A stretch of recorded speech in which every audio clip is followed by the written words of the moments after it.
Let's talk about the Colorado Buffaloes in here, man. 6-2. They on the hunt for the Big 12 championship. All right. But before I get into that, I want to say this. Happy voting day to everybody. I haven't been watching it, just got off of Hayes Street. But I do want to kind of explain my shirt if I haven't already, man. Shout out to my grandfather, who was a civil rights activist and actually risked his life to get people to vote, to register to vote. I am not here to tell people who to vote for, but I do want you to vote and exercise your right, as well as don't only look at these federal elections, look at your local elections, your state elections. Those are the people that really matter, your judges. So when they be bamming people, getting them, 25 to life, that's the one that really matters. These mayors, these commissioners, all these people that really matter. So jump into it. Vote is your right. People have passed on. And if you think it doesn't matter, it does. I've said this before. The things that you are maybe reaping benefits from today, and everything's not perfect, but the things you're reaping benefits from today happen because people fought for you to vote before you were even conceived in this world, right? Before you even born. And so the things that you do today, you may not see them in your lifetime, but it will definitely help your children's children. All right. So make sure you do that and go ahead and use your God-given right to vote and go ahead and do that. All right. And I am DU Pullum. Shout out to my grandfather in the building. Let's talk about these Buffaloes for a minute, man. Coach, I'm ready for people to jump on my head. Coach said 6-6. I said 6-6. Huh? I predicted 6-6. People told me I was crazy. El Loco. Well, guess what? I might just be loco, and I'm okay being proven wrong. I've said that before to people. It is okay. I have no problem with saying that. All right. But right now, I'm still good with my prediction minus the UCF game. Okay. I do not wish for them to lose. I really hope they win out. I really do. I would love to see them move on. And I really want to see them get into the college football playoffs. I don't even know. Yeah. If they win the conference championship, which would probably be against BYU, they get in. Automatic bid. Okay. I think they'll get the 4th spot and they have that automatic bye week.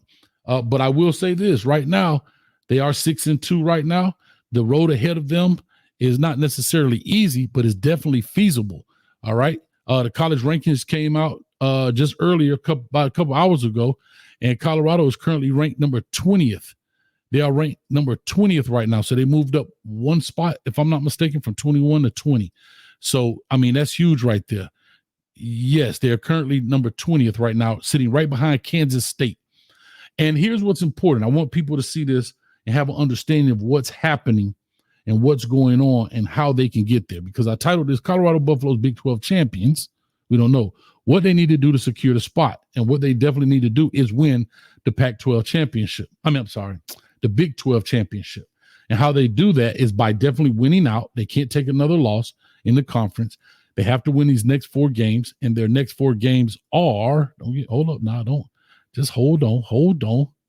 And their next 4 games are Texas Tech, who just beat Iowa State, who definitely gave them some help. By Texas Tech beating Iowa State, it definitely gave Colorado some help to get in. They have Utah, who is now down. They are not good at all. Kansas State, I think they're the best, worst team in college football. I mean, you look at Kansas State. I mean, just literally think about Kansas, not Kansas State, but Kansas Jayhawks. The Kansas Jayhawks, just hear this. Lost to Illinois, 23-17. UNLV, 3 points, 23-20. West Virginia, 5 points, 32-28. TCU, 38-27, 11 points. Arizona State, 35-31, 4 points. Houston, they blew them out. K-State, they lost by 2 points. And then they play Iowa State this weekend. If Kansas can beat Iowa State for whatever reason, that definitely helps them out. I don't think it happens, but that's just where I am. I just want to put that out there. That's why I call them the best, worst team in college football. They're losing all of their games. I mean, besides the TCU game was 11 points, most of their games are 4 to 5 to 6 point losses, right? I mean, very, very minimal losses. And so that's why I say they're the best, worst football team in college football right now. Or the best, worst, the worst, best team is what I really want to say. So it's super interesting to look at that whole dynamic and say, when we looked at these teams, and I'm guilty. I'm looking at teams like, for example, let me go to the standing. in the Big 12. Teams that were supposed to be good, Oklahoma State. These dudes are 3-6, 0-6 in the conference. Arizona had Colorado beating Arizona, which they did convincingly, but they are the second from the worst. Kansas, I had Colorado beating Kansas, but I didn't think they would be this bad. Utah is fourth worst in the conference, 1-4 in the conference, 4-4 overall. UCF, fifth worst in the conference, and they beat them convincingly. Let me see. Baylor, the team we thought that would be down there, is up. Okay, they didn't play Arizona State. Cincinnati, a team that we thought would be at the bottom, is up. They're 5-3 overall, and Colorado beat them convincingly. They Texas Tech, they haven't played. They will play this Saturday. And then K-State, they end up losing on the last second pass. And Colorado is third. Iowa State is second. And BYU is first. And BYU was 5-7 last year. They're supposed to be at the bottom. So college football is totally unpredictable. I have my record prediction at 6-6. Everybody want me to change it. I'm not going to change it. It's a prediction. That's just what it was. If I'm wrong, I'm wrong. It is what it is. Shout out to CU Playbook. We put $50 a game on it because I said, hey, it should be a fun bet. Based on my prediction, I said 6-6. What I do? Hedge my bet. I walk out of there, don't win any game, don't win any money, but just have fun trading $50 back and forth. Well, right now, coach in the hole. I'm in the hole. And guess what? I have no problem being in the hole. I'm cool with it, man. Shout out to Coach Prime and what they've done. Real quick, I want to do this for interstatesportsgifts.com, which is our show sponsor for the day. Make sure you check them out for all of your sports memorabilia needs. You'll see their icon pop up right here, as well as all of their information is in the description below. My man Trevor is a huge sports fan as well. Go check him out. Call him if you need something. They have a website as well, interstatesportsgifts with an S.com. All right, interstatesportsgifts.com. They ship it to you. You get all your stuff. And they have all kind of memorabilia stuff, from trash cans, the floor mats, the pool table covers. They got the lanyards, the charms. They got helmets. They got jerseys. Whatever you need, they got it. They got it. So definitely go check them out. Here's what I'll say about Colorado before I open up the phone lines here and get this thing rocking. They have definitely defied all of the things that people have said. And they've gotten better week by week. I don't take any credit from them. Better week by week. And I think the biggest thing that has happened for the Colorado Buffaloes, the biggest thing that has happened, I've always said this, they keep number 2 on both of his feet. If he's standing up, they have a puncher's chance. And they've shown clearly they have a puncher's chance. The games where he is not being sacked, I think the last game he played in, let me go down here and get this right. Tighten up, Hayes.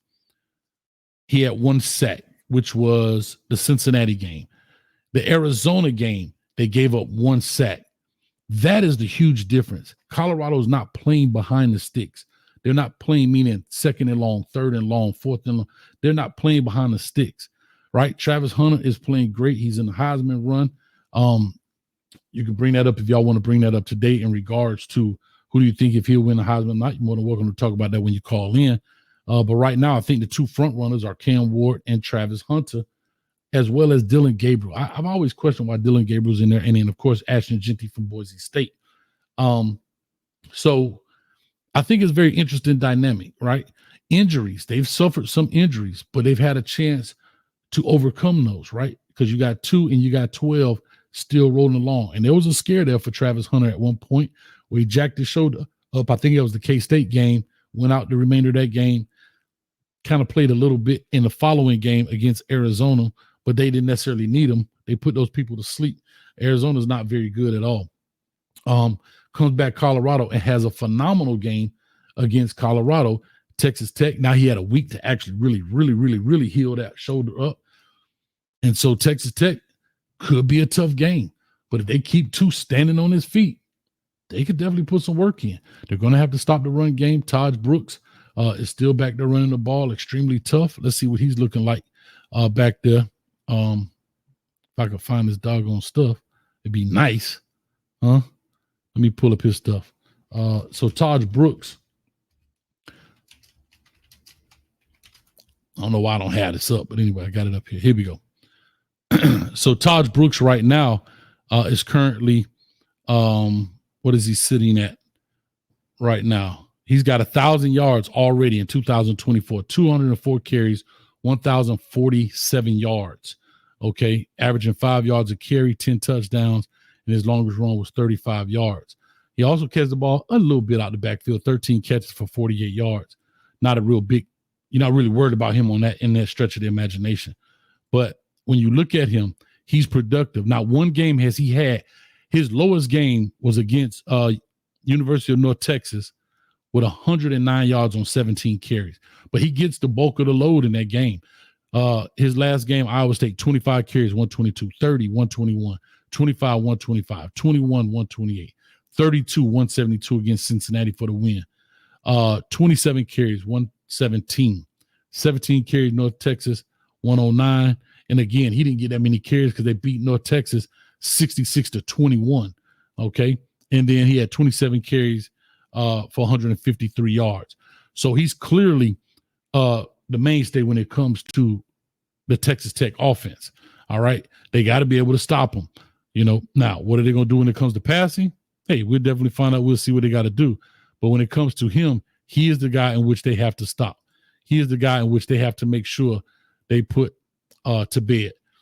The quarterback, Morton, 2,300 yards on the head. Okay. 5 interceptions and 13 sacks. So it shows that you can probably get to him. All right. You could definitely get to him. But again, Taj Brooks is the man. So let me see who their receiver. They have a receiver with 736 yards right there. His name is Kelly. He's got 68 catches for 736. Very similar to Travis Hunter. I think he's at 60 with like 757, something like that. They're very similar in yards. Okay.